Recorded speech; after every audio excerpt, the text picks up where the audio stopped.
Gouvernement d'union nationale. Oui, mais avec quel acteur et pour quel résultat à la fin? Sur ce plateau avec nous, un analyste politique, Ngandi Kassende Bokabo. Il est en même temps juriste consulte spécialisé en droit international public. Bienvenue.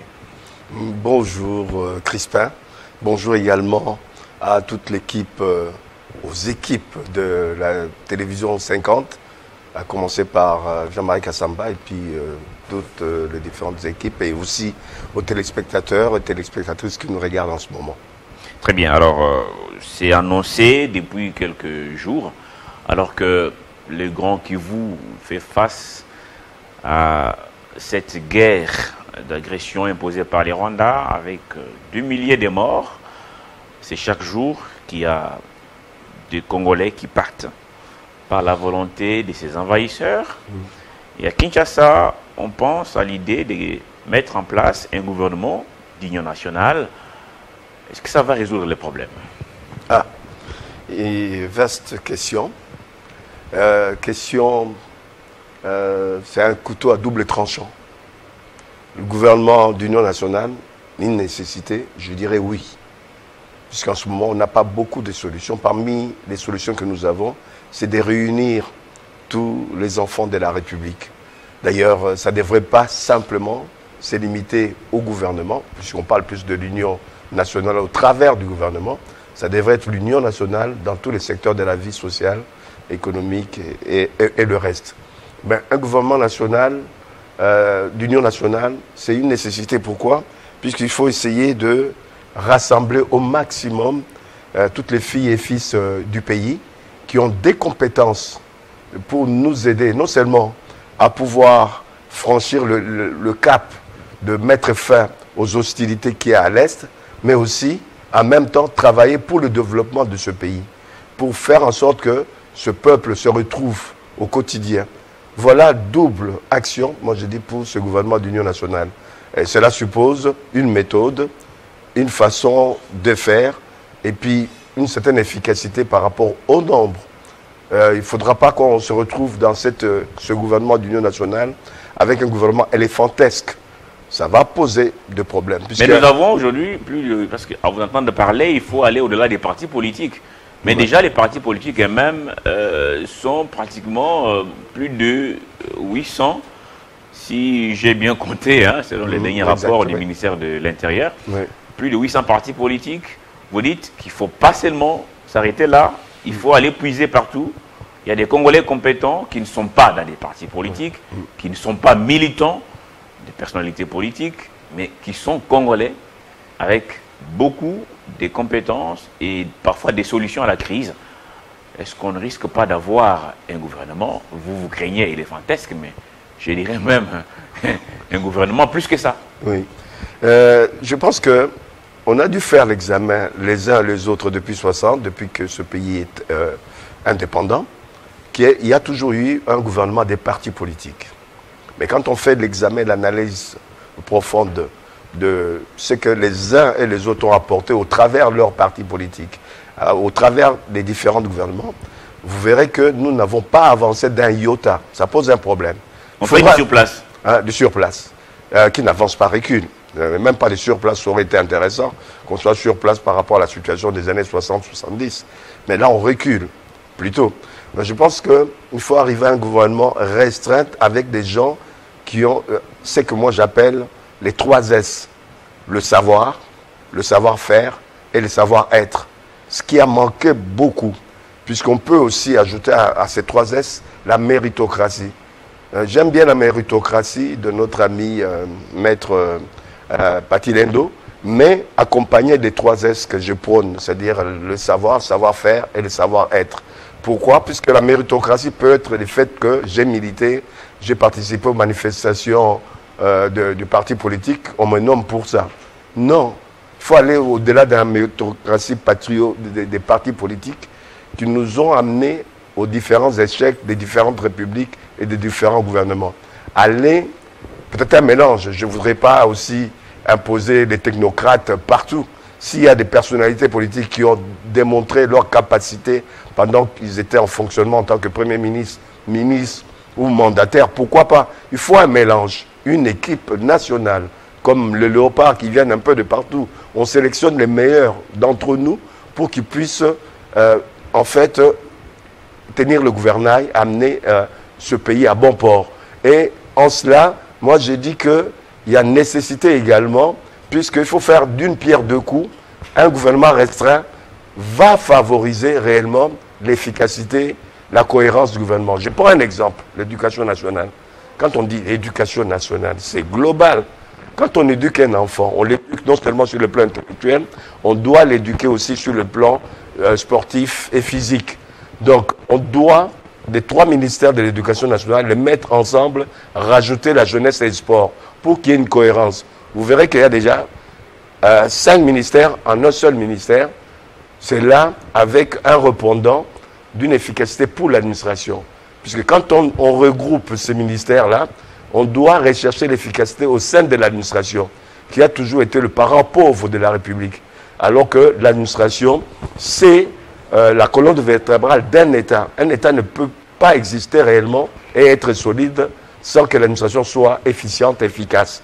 Donc, le fait de restreindre le nombre de ministères, ça renforce notre administration, ça renforce les secrétaires généraux, les directeurs généraux et le reste de l'administration. Et ça nécessitera aussi d'autres réformes à l'intérieur de cette administration. Voilà pourquoi un gouvernement restreint, un gouvernement est restreint pour que ce soit efficace. Un deuxième exemple, pour être, je ne peux pas aller dans tout le domaine, je prends l'aménagement du territoire. Quand on me dit aménagement du territoire, il me vient à l'esprit plusieurs départements, plusieurs ministères. Il y a non seulement les infrastructures, il y a l'environnement, il y a le foncier, il y a l'habitat.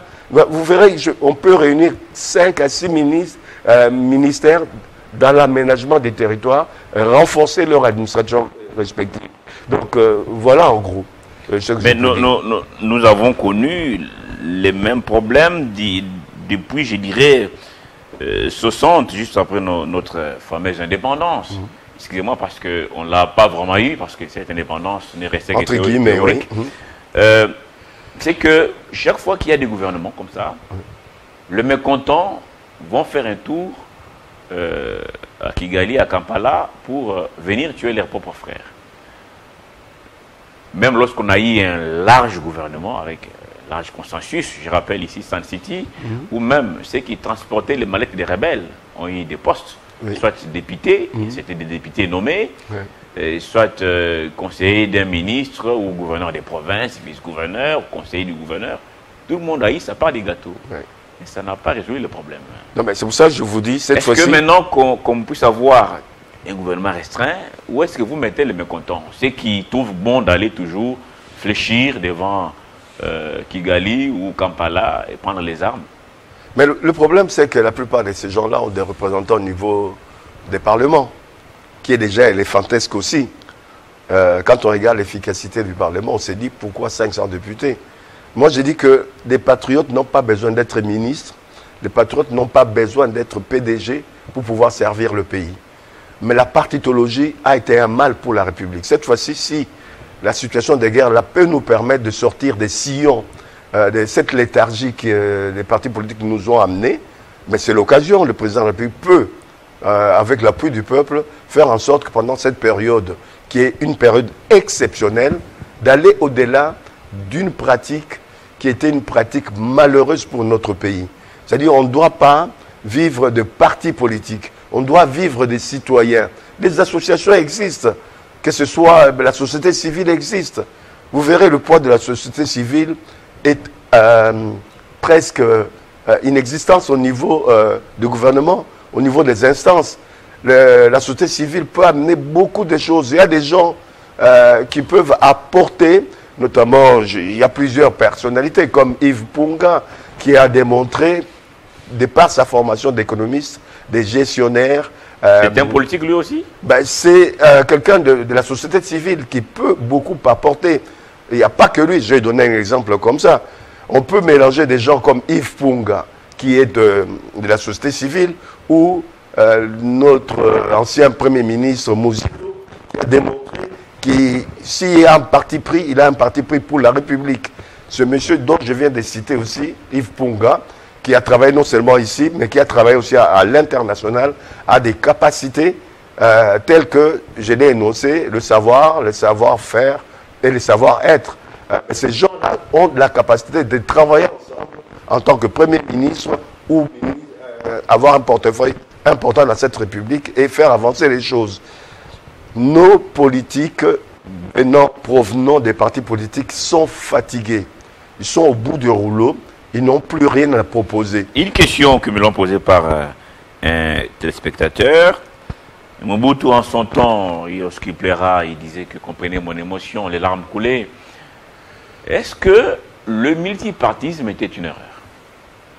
Non, je ne peux pas dire ça. Il y a nécessité de multipartisme. Multipartisme ne veut pas dire qu'on ait des milliers de partis politiques. Regardez les États-Unis, un État qui est plus grand que le nôtre, un État continent également, qui a des moyens énormes.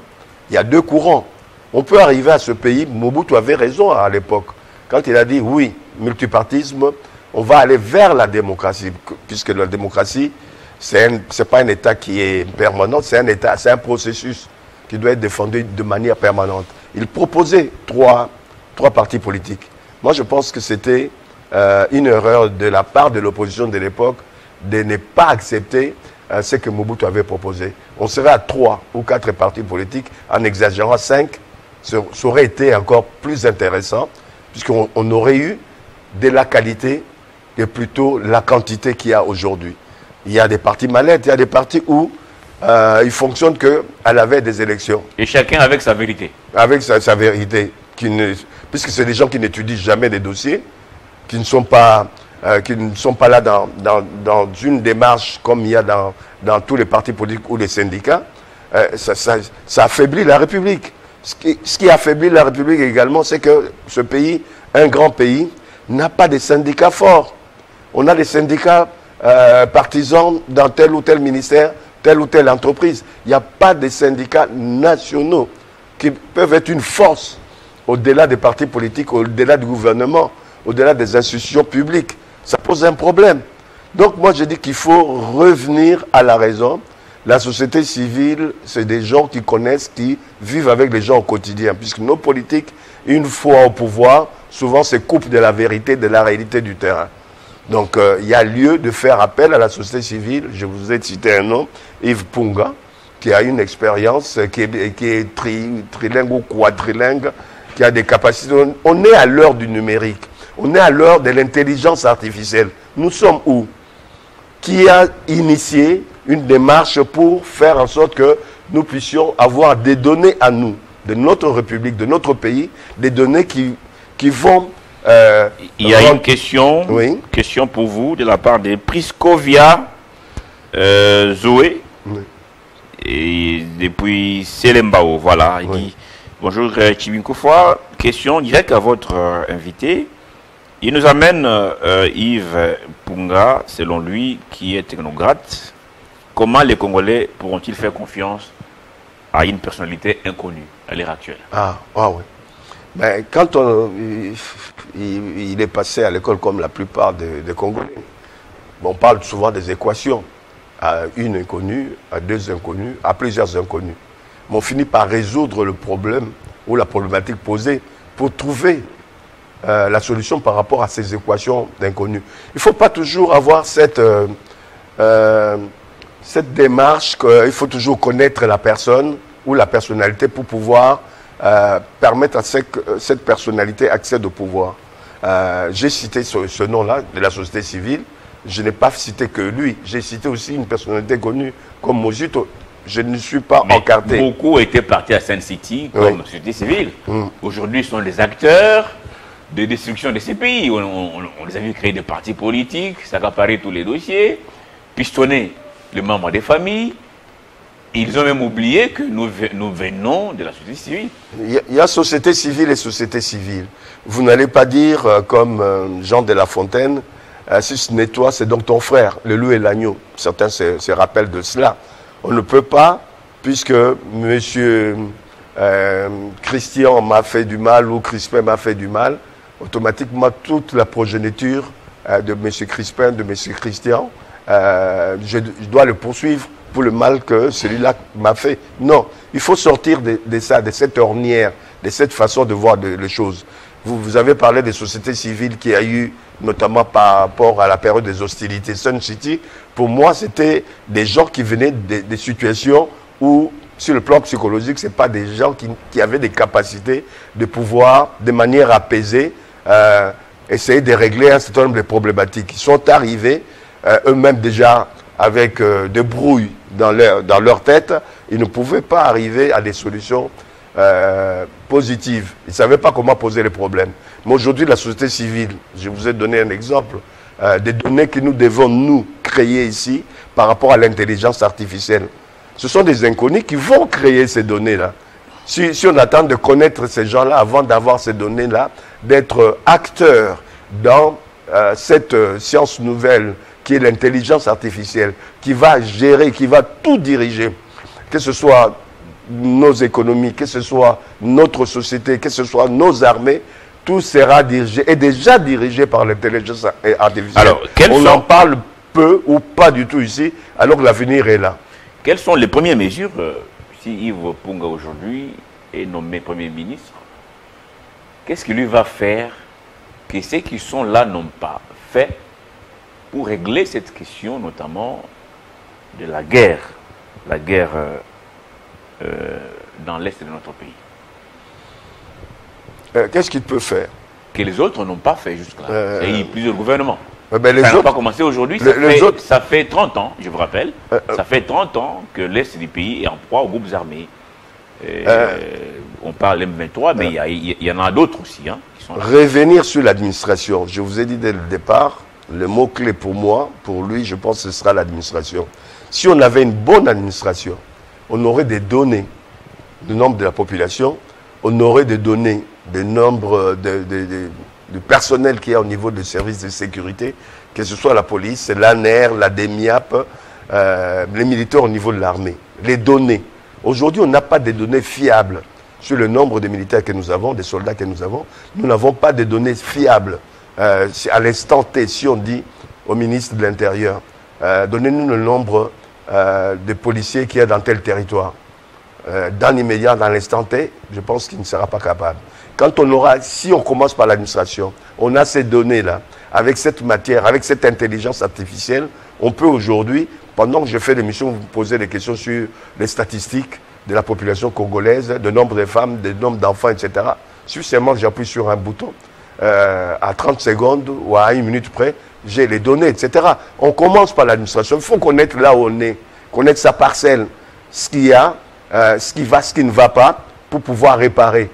Le diagnostic d'abord, qui a déjà commencé, pour pouvoir faire en sorte que nous n'ayons pas simplement à opérer sur les terrains là où il y a des exactions, là où nos frères et nos sœurs sont tués au quotidien, chaque heure ici, mais aussi avoir des données qui nous permettent en même temps, de l'autre côté, de créer un développement. Ce n'est pas puisqu'il y a la guerre qu'on doit oublier le développement.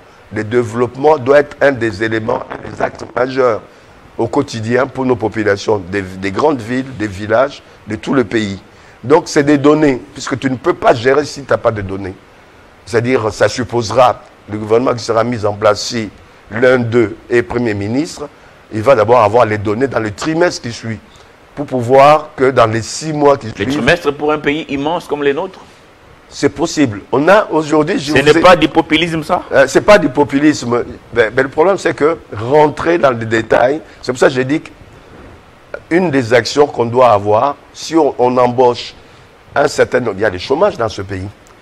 Si on embauche des milliers de jeunes dans tous les coins et recoins de la République pour qu'ils puissent saisir toutes les données que nous avons dans ce pays, en nombre d'habitants, en nombre de routes qui nécessitent d'être... Tout ça est possible en même temps, puisqu'on va recruter pas des personnes qui vont faire le tour de la République. On va recruter des gens dans chaque ville, dans chaque village, pour pouvoir récupérer toutes ces données-là. En moins de 3 mois... Et avec quel argent? Parce que ceux qui sont aux affaires se plaignent au-delà des 15 milliards, 18 milliards annoncés avec pompe lors de la défense du budget à l'Assemblée nationale. Dans la praxis, il y a toujours des problèmes, au-delà de quelques détournements, ça et là, mais on sent qu'il n'y a pas d'argent. On a toujours tendance. Pas d'argent pour répondre. On a toujours tendance. Les enseignants qui râlent un peu partout. Dans ce pays. Le militaire aussi. Tout le monde se plaint dans ces pays. Ouais. Où est-ce que vous allez puiser l'argent pour tout ça? L'idée, c'est déjà de l'argent. Avoir une idée, c'est déjà plus que de l'argent. Quand on a une idée, on saura où trouver de l'argent. C'est possible. Des machines aujourd'hui ne coûtent pas cher. Il suffit seulement avec votre téléphone, vous pouvez faire beaucoup de choses. N'imaginez pas une machinerie énorme comme pour les élections, etc. Les déplacements, les trucs comme... Non. Avec l'intelligence, retenez cela. Avec l'intelligence artificielle, il y a un gain de temps possible. On peut avoir des données dans tous les coins et recoins de la République en très peu de temps, c'est que le gouvernement passé n'ont pas pu faire, n'ont pas pu réaliser, puisqu'ils sont dans une démarche, dans une logique, il faut toute l'armature pour pouvoir réaliser les choses. Alors qu'aujourd'hui, avec les idées, on peut même avoir des financiers. L'argent dans le monde circule. Hein. Il y a des gens qui ont de l'argent, qui cherchent où investir, comment investir. Les investisseurs peuvent y avoir.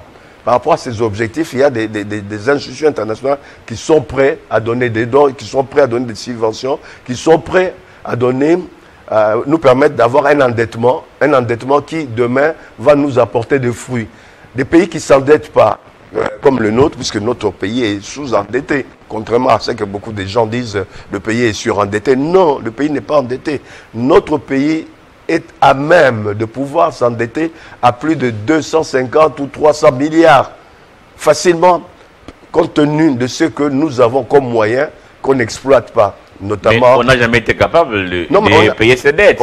L'autre fois, la dette a été effacée parce que nous étions pratiquement incapables de le faire. Ce type d'endettement ne va pas causer l'incapacité. Les générations futures, surtout si cet argent...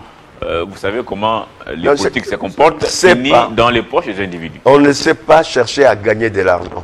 Regarde, aujourd'hui, on est focalisé depuis plusieurs décennies sur les matières premières. Regarde, aujourd'hui, on est focalisé sur l'argent qu'on peut récupérer de la douane, de la DGI, pour les impôts, etc. C'est qu'on ne veut pas s'enrichir au-delà des 15 ou 17 milliards que nous avons comme budget. Si on avait de la jugeote, on faisait de l'agriculture, ça nous réduirait les dépenses extérieures à près de 2 milliards et demi qu'on dépense à l'extérieur pour le produit que nous pouvons avoir ici en 3 mois au niveau de l'agriculture, au niveau de la pêche, au niveau de beaucoup de choses, au niveau des services. On peut mettre ce pays en chantier et les investisseurs viendront, notamment au niveau des routes. Les routes rapportent de l'argent à l'État, peut rapporter aux gens qui vont investir. Il y a des sociétés à l'international qui peuvent accepter de nous créer des routes, des autoroutes, à des conditions bien précises. Quand j'ai créé l'autoroute, c'est à moi de recevoir les redevances que les camions, les voitures ou tous les moyens de transport passent par ces routes-là. Ils payent une redevance. Ces redevances-là, par exemple, on peut dire l'État prend 20%. Ben, ces sociétés qui ont investi prennent 80%. Il y a de l'argent dans ce pays. Ce qui manque dans ce pays, ce sont des idées et des acteurs publics qui ont le savoir, le savoir-faire et le savoir-être. Mais quand on arrivera à réunir tous ces paramètres, vous verrez en moins de 5 ans l'évolution qu'il y aura dans ces pays. En moins de 5 ans, l'évolution qu'il y aura dans ces pays. Alors aujourd'hui, la RD Congo fait face à cette agression rwandaise.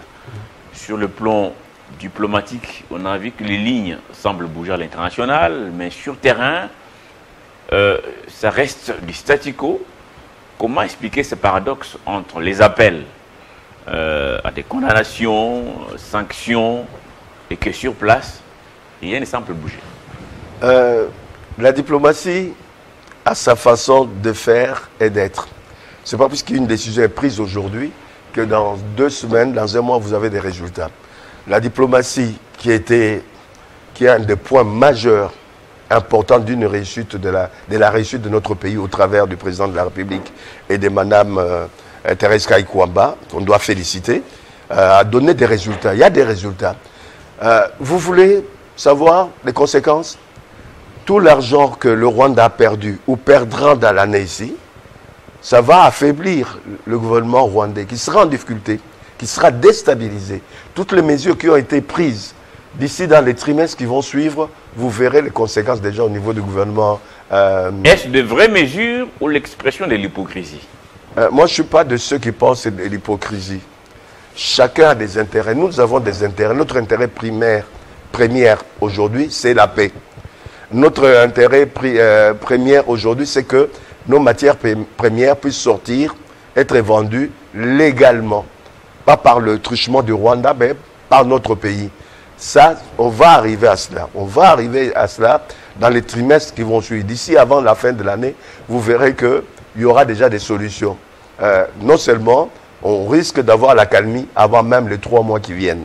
L'accalmie au niveau de l'Est. Puisque la pression est tellement forte que dans notre pays, ce n'est pas la première fois qu'on a des hostilités à l'Est, mais c'est la première fois où en un temps record, il y a eu non seulement des condamnations, mais aussi des mesures prises, qui sont des mesures financières. Beaucoup pensent que ce sont des multinationales, c'est la communauté internationale, c'est l'Union européenne, les Américains qui nous font la guerre à travers le voisin Rwanda. Alors, comment est-ce que ceux qui sont dans la guerre peuvent en même temps se combattre eux-mêmes? Non, mais le problème, c'est qu'il y a un point qu'on n'a pas élucidé. Les gens oublient que des accords internationaux existent. Les gens oublient qu'il y a des contrats qui existent. Le mal que nous connaissons aujourd'hui, vous savez aussi bien que moi, même certains des téléspectateurs le savent, le mal vient de loin. Des accords de l'Émirat de 2009. Le mal vient de loin, des accords qu'il y a eu avec le Tchibanda et les autres en 2012. Le mal vient de là. Il y a eu des accords officiels signés entre le Rwanda et le gouvernement de l'époque. Mais c'est des accords qu'il fallait respecter. Ils l'ont respecté. Pendant qu'ils les respectaient, il y avait la paix. Maintenant, on a un président de la République qui dit non. Notre pays est un pays souverain. Une certaine indépendance, même si l'indépendance est relative. Mais il voudrait que notre pays retrouve sa souveraineté.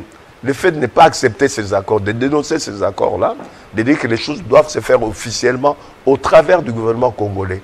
Et c'est ça qui crée la situation au niveau de l'Est. Moi, je pense que la communauté internationale avait intérêt, plutôt à l'époque, d'avoir cette couverture des accords signés, de l'Émirat et autres, puisqu'ils disaient qu'il y a la signature des officiels. Donc, le produit, qu'il provienne du Congo directement ou qu'on achète au Rwanda, ils avaient, sur le plan de droit international, une couverture. Aujourd'hui, qu'on a dénoncé cela, donc ils n'ont plus le droit, sinon on risque de les attaquer au niveau international par le fait de prendre des matières premières volées pour pouvoir développer leur pays au détriment de nôtres. Moi, je pense qu'aujourd'hui, on est allé dans un sens où il faut de la patience. Patience et longueur de temps. Donc, vous croyez en la fin de la guerre grâce à la diplomatie? Entre autres. Entre autres. Ça suppose à la fois, pendant qu'on travaille diplomatiquement, puisque c'est un front, le front diplomatique, l'arme diplomatique, c'est une arme qu'on doit continuer à travailler. Mais pendant ce temps, ça suppose qu'on est sur le terrain des gens qui, non seulement protègent les territoires qui sont encore sains, mais aussi qu'on essaye de créer des stratégies, des tactiques pour récupérer les territoires qui sont occupés d'une manière ou d'une autre, ou par nous, ou par l'appui de la communauté internationale ou de la société internationale, puisqu'il y a une nuance entre les deux, on arrivera à recouvrer ces territoires.